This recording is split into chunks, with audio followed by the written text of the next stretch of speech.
Tonight on 2020, diamonds aren't forever. From sunny Florida to glitzy Vegas to the rainy Northwest, we're taking you inside the Robbery Roadshow. 9 states, 25 stores, and more than $4 million in hot ice. This was a case of a lifetime. If ice could kill, I would have been dead right then. And our story starts here. Mid-afternoon brings the usual hustle and bustle to Portland's downtown district. But things are about to get very unusual. Watch carefully. It's very vivid because it's burned into your memory. Burned is exactly what jeweler David Margulis got the day architect Jason Shaw entered his store. And he was very clean cut.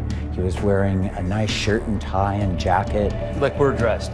With money in his pocket and engagement on his mind, the ring-shopping Romeo puts the staff at ease. He then said, "May I compare the 2 rings and see them both together?" But in an instant, he changes the rules of engagement from a potential suitor to stone-cold crook. He turns on his heels and just jumps off the stairway, running out the door. And I took one look and knew what was going on and ran right after him. Crime alert now about a thief dressed so well, he took his victims by surprise. Tonight, we're taking you inside one of the country's most slick and daring robbery rings. A crew so meticulous, they even had someone wiping prints off of doorknobs. So Michael Young cleaned your fingerprints off the door when you hit it going out? Yeah. So hardcore, they even tased themselves just to see what it felt like. To quote, become one with the taser. And so inventive, the tricks of their trade included a golf shirt, a cute little chihuahua, and a pair of wave runners. So, meet the Bling Ring, America's most successful diamond thieves with so much brass, they flaunt their loot and locations online, even using cash for a cushion. Turning on the charm to steal hearts and diamonds. You're kind of describing the doppelganger for Brad Pitt in Ocean's 11. It was almost like it was a TV show type or a movie or something. Exactly. Tonight, we're taking you back to the scenes of the crime. Wonder if you have anything to say to the people. Wonder if you have anything to say to the people. You'll see it all, every second of those hits and runs caught on tape. Because if diamonds are a gang's best friend, cameras are a cop's. They needed to be stopped, and we were the people to stop them. It's great to have you here this Saturday night. I'm David Muir. And I'm Elizabeth Vargas. You've heard the phrase diamonds are a girl's best friend, but tonight, some men who have a fondness for them, too. Enough so that they pulled off a total of 27 robberies, stealing diamonds worth more than $4 million. But here's the question. Would they be able to sell those diamonds once police got in on the chase? Tonight here, we're going to take you inside one of America's most notorious bling rings, their cons, their capers, and all that incredible surveillance video of their crime sprees caught in real time. So let's get back to Matt Gubman. So, what really went down at the Margulis jewelry store in Portland? Well, cracking the case becomes the responsibility and borderline obsession of veteran detectives Eric McDaniel and Brian Hughes. There's a digital signature to every one of these. Starsky and Hutch, they're not. McDaniel drives a Kia 4-door and Hughes usually has his trigger finger on a computer mouse. I mean, we're talking property crimes here. They don't make a lot of news stories about property crime investigations. But make no mistake, these are straight-shooting investigators, highly trained, highly motivated, arriving on scene to find a curious set of circumstances. We have a lot of police officers that work in our downtown core, and for the person to get away that quick was unusual. The property crimes around here usually involve someone looking to make a quick score for drug money. But detectives feel the tale of the tape tells them otherwise. We were under the impression by the way the fella carried himself, he wasn't local. He seemed like he was squared away and had a plan. And they have another hunch. They don't think that he was working alone. There's got to be more than one guy. I mean, just from our experience, there always is. Let's rewind to show you what the police figured out, what the jeweler didn't realize at the time. The person must have known how to get away and must have had someone waiting for him to help him. That's correct. There's a team of fellas out here on the streets looking out for him to do the theft. In this case, the suspect, dubbed the runner, has been provided all the tools needed to succeed. He's been told what to say, how to say it, even his identity is scripted. He's not Jason Shaw, and he's not an architect. He's wearing clear glasses to alter his appearance and a fancy suit to appear successful.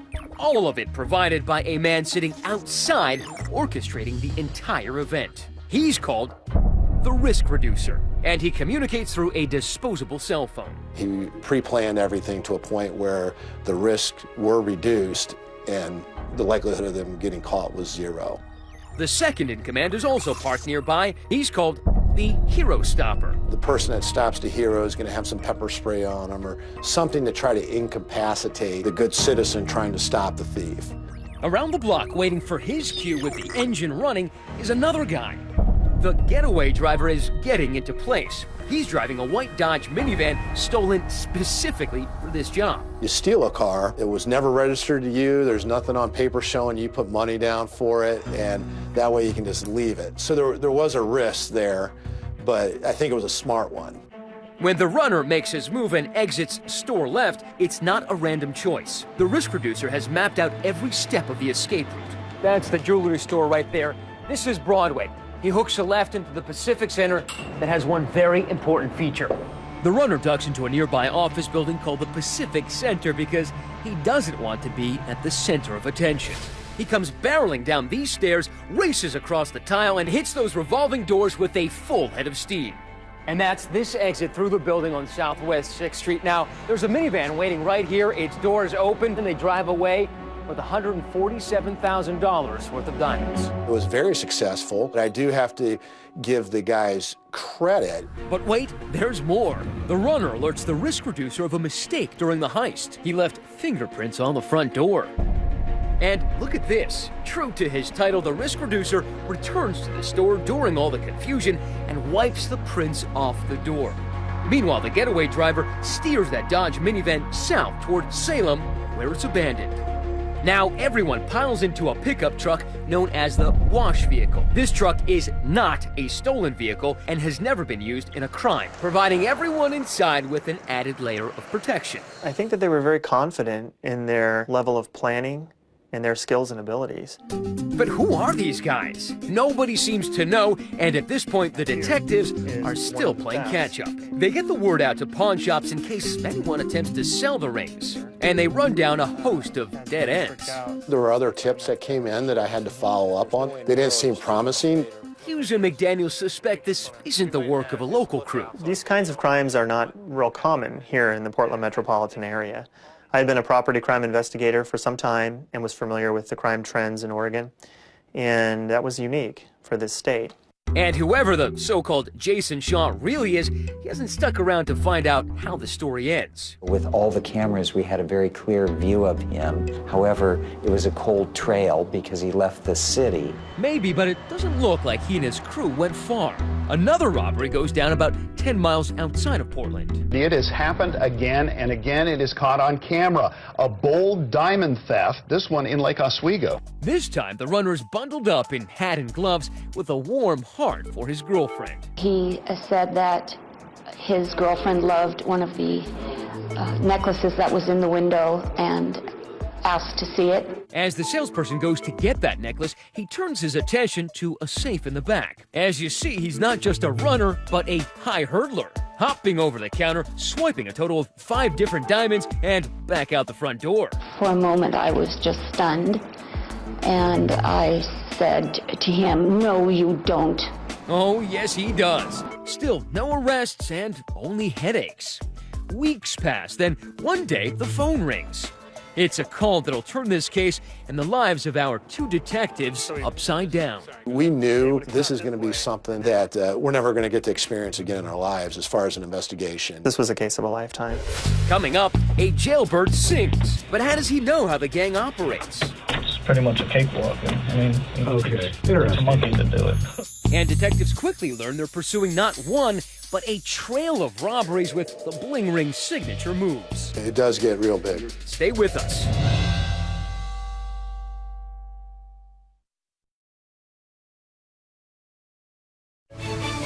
"2020 Saturday continues with Diamonds Aren't Forever." After months of frustration trying to put a name to this face, a Crime Stoppers tip does just that to detectives Eric McDaniel and Brian Hughes. We got a tip from 3,000 miles away telling us, I know who that is. And that's what started the case going. The two detectives fly all the way from Portland to North Carolina for a meeting with a sketchy suspect named Victor Lupus, already on probation for assault. It's a long shot. Even if this is their guy, why would he roll over? But it's the only shot they've got. Even though it's the best thing for him to do to cooperate, that's not the natural reaction for a thief. It's to shut down, deny. And that's exactly what he did. He denied ever being out here. But cops know differently. The key point for us is he tells us he's never been farther than the Mississippi River, never been farther west. At the end of the day, when we serve a warrant on his house and find receipts with his name on them and plane tickets to Portland, Oregon, it's not a lot, but you already have him caught in a lie. And that's how orange literally becomes the new black. Lupus is arrested for the Margulis robbery, and this new orange jail suit replaces the black overcoat he wore the day he took those diamonds and ran. Detective McDaniel cleverly advises Lupus of hhis very limited options. Usually, the guy that steps up first and is ready to change his life, it goes easier for him. Right. But you still have to have ownership. Right. I understand that. Caught between a rock and a hard place, Lupus begins to tell all. First, he confesses to the Portland robbery. She put them in my hands. I was looking at them and ran out the front door. Then he has a few more things to say. Detectives are all ears as Lupus begins to name names. Yeah, that's Michael Young. And that's that guy? Yeah, that's Ernie. Okay. Yeah. Ernie Remore? Yeah. And that is how detectives learn the identities of all of the other smooth operators in Portland. Remember the so-called risk reducer who wiped the prints away at Margulis Jewelers? Lupus IDs him as the ringleader, Michael Young. I was freaking out because I hit the handle with my fingers on the way out. So he said he cleaned it of my fingerprints. So Michael Young cleaned your fingerprints off the door when you hit it going out? Yeah.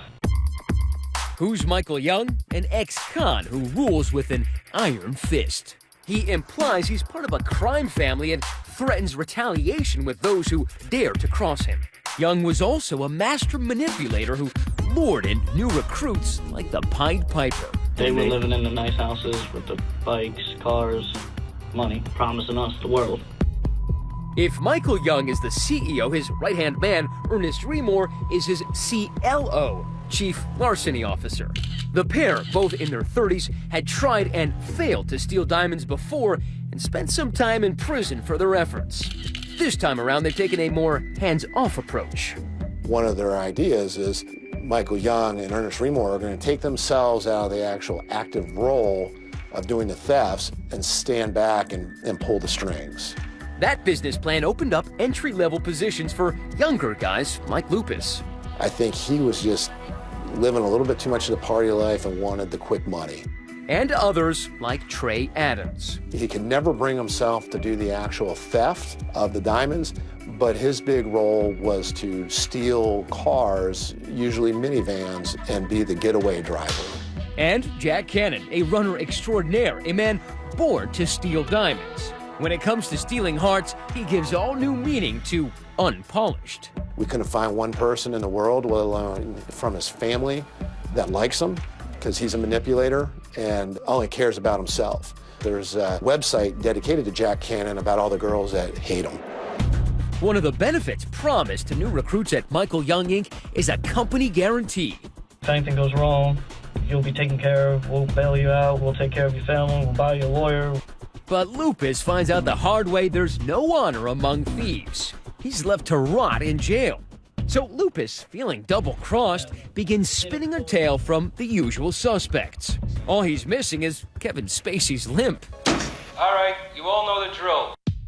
It begins long ago and far from Portland. Lupus tells investigators the gang cut its teeth down in Florida. I mean, they ran to Florida. I've heard millions of stories. In Sarasota at Jeweler McCarver & Moser, where Michael Young and company use a creative and cuddly technique. Each one had its own signature. Each one was kind of unique. In this case, a lovable Chihuahua is brought in to steal the hearts of employees while the runner steals the diamonds. They named the dog Roxy and brought the dog in. while they committed the theft, left the dog on the counter when they handled the rings and ran out of the store, leaving the dog behind. Lou Wilson found out the gang's bite is worse than its bark. The Vero Beach jeweler had been in the game for 40 years without ever being robbed. A streak that ended when Trey Adams and Jack Cannon darkened his door. I was expecting a customer in the store, and my bell rang. Two guys with ball caps and dark glasses were there. And I said, uh-oh. His next utterance may have been, ah! Trey had gone in first and came in with the taser and shot the old guy in the chest with the taser. The guy just pointed a stun gun at my chest and banged me. I shook, but I didn't fall, and then he banged me again, and he banged me a third time, and see, your legs kind of give out, your whole body just sort of quivers. The gang could feel Wilson's pain. Weeks earlier, they'd taken turns shooting each other with stun guns just to see what it felt like. Mr. Young's term for practicing with the taser was to, quote, become one with the taser. That day in Vero Beach, Cannon and Adams snatch $100,000 in diamonds, but at least they're polite about it. They start out of the office. He looked back at me, and he said, "I'm sorry, man, but I really need the money." And it was kind of a bizarre thing to say. When the robbery roadshow comes to Sanibel Island, Young choreographs his most daring getaway yet. There's only one way on and off this popular tourist destination, and that's this 3-mile-long causeway that connects to the mainland. Toll booth photos captured that moment they cross onto the island. No problem if you're on vacation, big problem if you've just ripped off Congress Jewelers in the heart of town. What made this one unique was, after stealing the diamonds, they had put enough thought into the caper where they believed that the toll booth and the bridge could be used as choke points by the police. So after Cannon and Trey Adams steal a $190,000 ring in broad daylight, they do what any good pirate would do. They take to the sea. So the guys leave their wash vehicle, a pickup that looks a lot like that one, and since they know they can't go over the bridge, they've got to go under it. Their mode of transportation? Wave runner. The aquatic escape allows Cannon and Adams to disappear among a wave of tourists out on the water. They are both good and lucky. The guys are halfway to safety when something happens to the wave runners, and they're left bobbing here in the bay until they get some help from the most unlikely of sources. How do they pay for their rescue? With your tax dollars. We believe that partway across the channel there, that the jet skis broke down and that the United States Coast Guard helped tow them back to shore. By now, the crew had amassed a total of nearly $2 million in stolen stones. But they were far from through, and neither is Victor Lupus's story. The Lupus confession spans hours, spinning a tale of 1,001 heists. We went from one jewelry theft here in the state of Oregon to over 25 in 8 or 9 different states across the country. The cops better hurry. The Teflon slick diamond rustlers are bringing in their gunslinger, Jack Cannon. If eyes could kill, I would have been dead right then. Stay with us.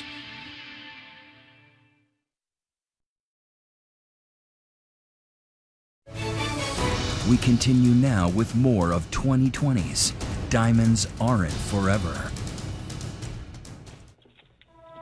After a brief intermission, Victor Lupus returns to his interrogation room and continues to spill his stunning story of the life and crimes of the Michael Young bling ring. Next up, Tampa, Florida, where a group of diamond grabbing dashers is at it again.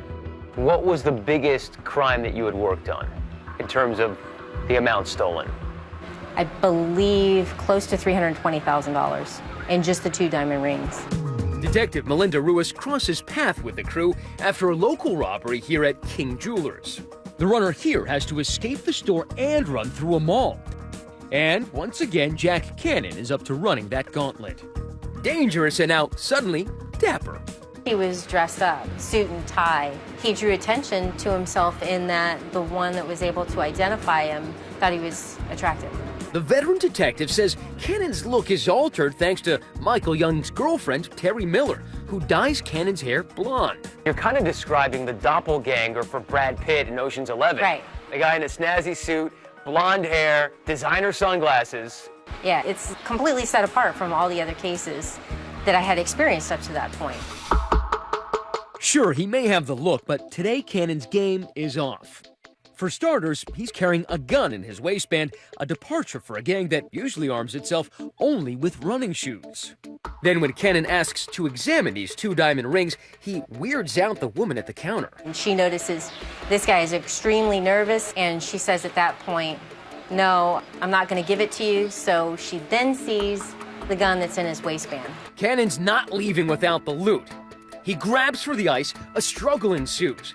Eventually, he breaks free, escaping with the diamonds. Jack was nimble, Jack was quick, Jack was sloppy, leaving a fingerprint.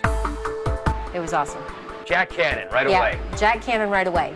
It isn't long before U.S. Marshals and Ruiz raid Cannon's house in Central Florida, stumbling upon the entire gang just hanging at home. They looked right through me.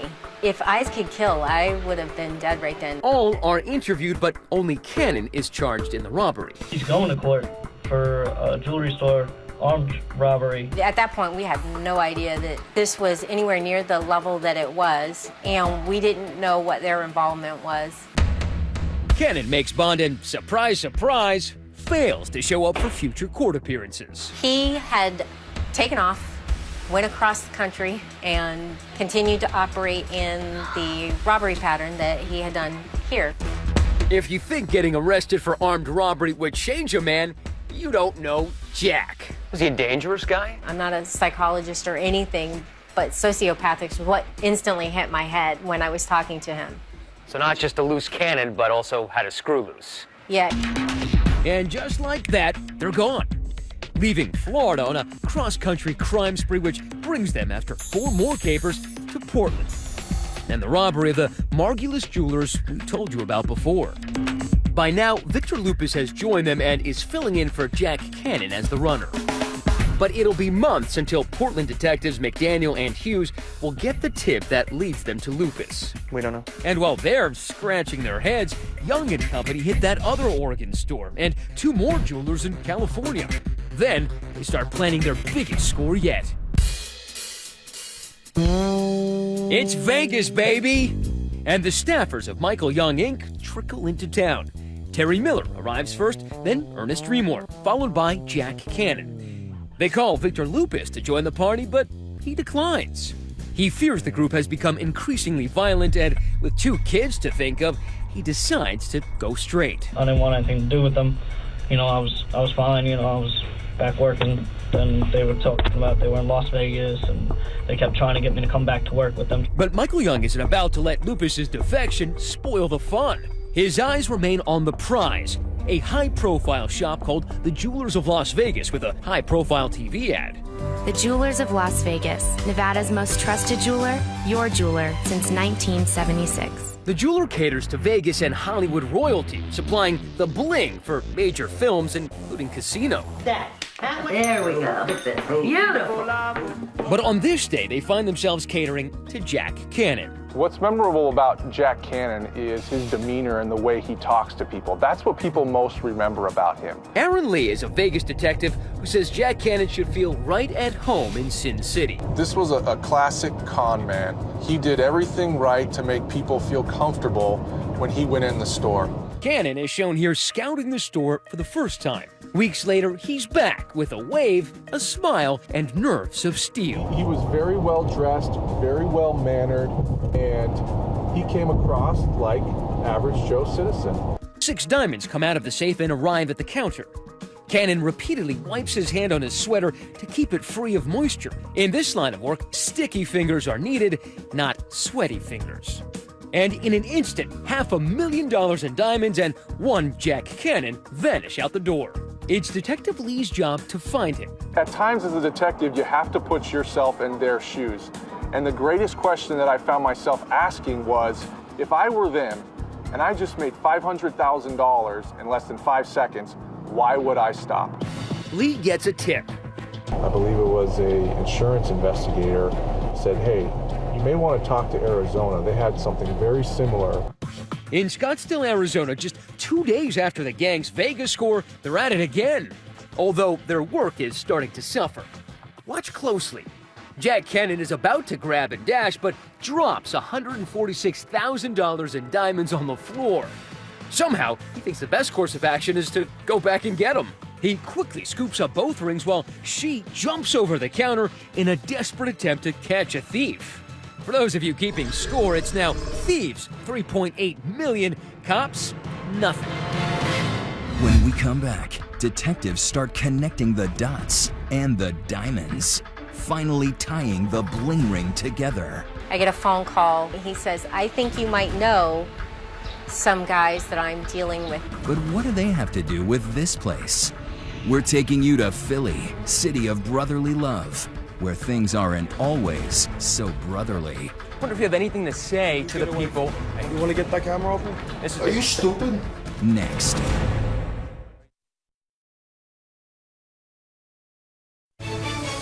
"2020 Saturday" continues with Diamonds Aren't Forever.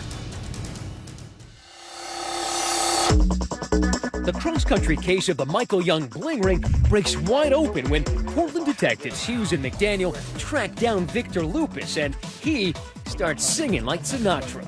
It was Michael, Ernie. They know the names, they know the faces, but they don't know where they are. So Detective Hughes, whose expertise is computer tracking, decides to see what breadcrumbs the crew has left on social media. I'm always amazed at what people put online, and whether you're a doctor, a police officer, or a criminal, it's all there for the world to see. Hughes finds ringleader Michael Young and his posse living the high life. Flossing, as the kids say, staying in first-class hotels and rolling up in limos. The organizers of the group can be seen holding fists full of cash. There's one photo that actually shows Mr. Young using a stack of money as a pillow. That money is never tucked away for a rainy day. They're wearing very fancy designer clothes, expensive watches, designer jeans. Those travel photos become significant as the detectives begin to retrace the steps of the jewel thieves. As the case progressed and we learned more about where the suspects had committed diamond thefts, we were able to look on the social media sites and see some correlating photos from where the crimes had occurred.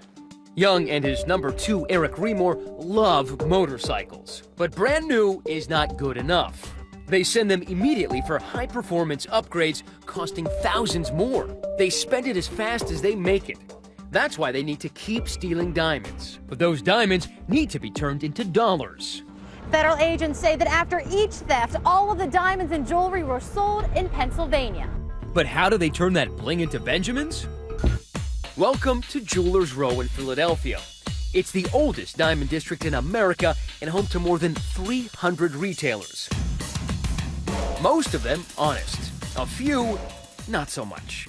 After each caper, the muscle of the group, Ernest Remore, would hop on a plane and head here, not to a ritzy showroom, to this hole-in-the-wall gold buyer where he fenced the diamonds. They found a shop in Philadelphia that would play by their rules, so to speak, and take in their merchandise. What was the name of the shop? 3 Gold Brothers.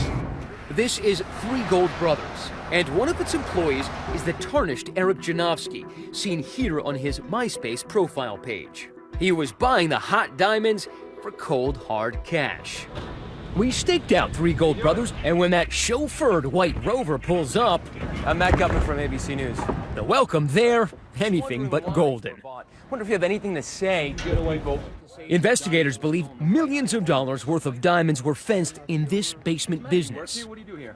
Wonder if you have anything to say to the people whose diamonds were stolen, the rightful owners. You want to get that camera open? This is a public street. We're allowed to be here. I am not the owner. Doesn't matter. You work here. What do you do here? You can tell me you're not the owner. Can you tell me what you do here? No, I can't tell you. What's your name, Mr. Janowski? Are you stupid? I just told you I'm not him. So we found the owner. How you doing, sir? I'm Matt Gutman from ABC News.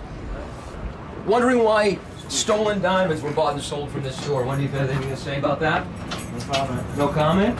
No comment and no business. 3 brothers ordered by the courts to close, and I guess they're not being paid in PayPal. Bricks of cash. Bricks of cash. I mean, literally bricks of cash. But what they did with that money violated the cardinal rule of criminality. They were flashy. They spent wildly. And on social media, these guys told the world about it. Mob wannabe Michael Young should have taken a lesson from a real good fella. I bought it for my wife. It's a coupe. Then, just like De Niro in Goodfellas, Michael Young is suddenly having trouble keeping the troops in line. Are you stupid or what? Did you hear what I said? Don't buy anything, don't get anything, nothing big. Did you hear what I said? What's the matter with you? And now, Young has bigger trouble. The pieces of the puzzle are starting to come together for investigators. It took months of legwork, but McDaniel and Hughes have compared similar crimes all over the country. From big cities to small towns, they connected the dots and linked Michael Young and his minions to dozens of robberies. With one collective eureka, they realize they're all chasing the same gang. They're always one step behind. Right. Unfortunately, we're not all linked up. I finally got a hold of a detective named Eric McDaniel in the Portland Police Bureau. That was a great moment for me as a detective because he had one piece, I had the other piece. I get a phone call from a detective, Aaron Lee, in Las Vegas. And at that point, he says, I think you might know some guys that I'm dealing with up here. And then again, he tells me Jack Cannon. Basically, everybody entrusted us with their case to bundle it into ours and make it one big one. And a federal case at that, which means now the FBI is involved. A huge resource for us to eliminate boundaries. Now, after dozens of robberies and millions in stolen diamonds, the final chapter of this real-life drama is about to play out. They needed to be stopped, and we were the people to stop them. But to finally bring down the bling ring, detectives would first have to decipher some telltale and colorful clues. A bottle of red wine, an orange sweatshirt, and this black ink. It was quite a surprise. Stay with us.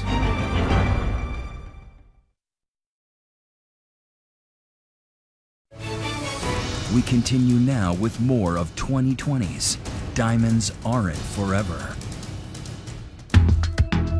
Bend, Oregon, a small jewel of a city in the Pacific Northwest, and crime boss Michael Young is coming to town. Today, he's shopping here at Saxon Fine Jewelers. It's the gang's next target, and as usual, Young is doing the advance work. Basically what they're doing is they're researching and talking to the weakest employee that they can identify. But this time the kingpin has miscalculated because he's about to meet a sharp-eyed store manager named Natasha Henderson. He came in the store and I remember him. Natasha Henderson can tell a lot about a man from his jewelry. I knew he was from out of the area. He had this big, kind of flashy diamond watch, something more that you would see in like Miami. Not even in LA, it's like Miami, Atlanta, that kind of area. Young browses for a bit, but makes no purchases. He's already got what he came for, information. He now knows Natasha's name, how she acts, how she looks. And in the middle of that, he got a phone call, and I believe that is when he took my picture. They usually go after a female if they can because they just believe that they're the most vulnerable person to steal from. All of Young's recon work will be passed along to Jack Cannon. When he drops by the store, Natasha is not in. So Cannon leaves a business card and schedules an appointment. When he returns, Cannon's attire is par for the course. We have a lot of golfers here, and he actually walked in golf attire. The story includes a prop, a celebratory bottle of wine. He wanted to have that bottle of wine for when his wife came in and, where would we be viewing the diamonds? Jack spins a story about an anniversary gift for his wife and how she'll be joining them shortly to look at a few options. They brought props in and told a story and had props to match the story to put the clerk at ease.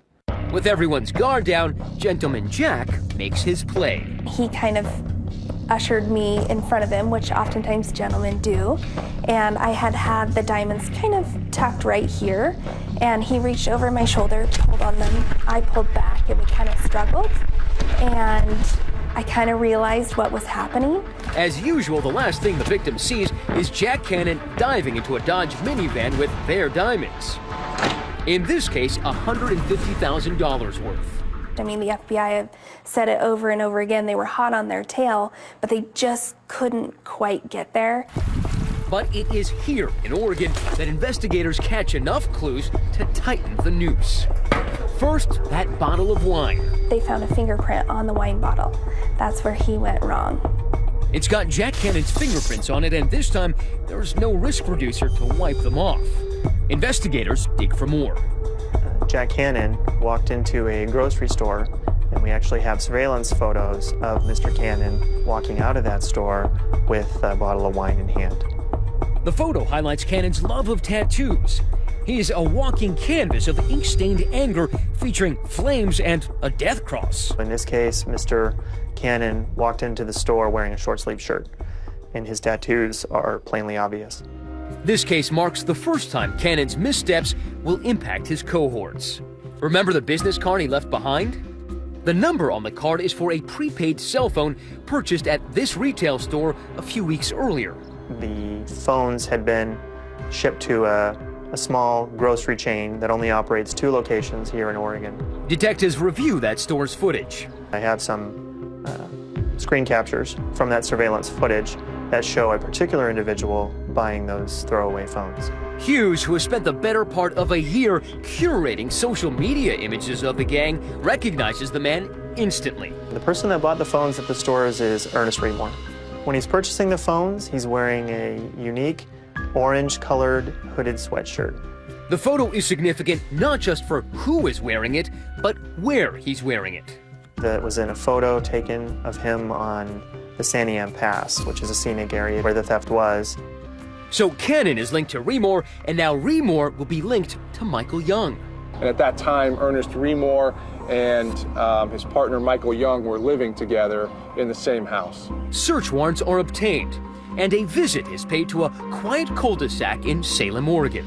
A nationwide jewelry theft ring has been busted. It's taken a few years, but Detectives Hughes and McDaniel finally meet up with the master criminal, Michael Young. When I would talk to him and say, hey, you can't sell your stuff to me like you sell to everybody else. You can't manipulate me. We got your number. And you could tell you're hitting it right on, because it was getting him frustrated, because he knew he knew. In a back closet, Hughes finds something familiar. While searching Mr. Remore's bedroom, I located that same orange sweatshirt. In the end, it was social media spotlighting antisocial behavior that caused Michael Young, Inc. to be put out of business. Greed. I mean, that's what got him, was greed. If they would have just stuck to the plan and didn't show the money off publicly, right, we still might be trying to figure out who they are right now. The final tally is staggering. 27 robberies, 62 rings, $4,069,430 in diamonds. But now, it's payback time. The ringleader is sentenced to 9.5 years in prison. Ernest Remore received a 10-year sentence. Getaway driver Trey Adams got away with a 7-year sentence. Victor Lupus served 22 months and has since been released. The Philly fence, Eric Janowski, served 7.5 months in the pen. And diamonds were not Jack Cannon's best friend. He's doing a 30-year stretch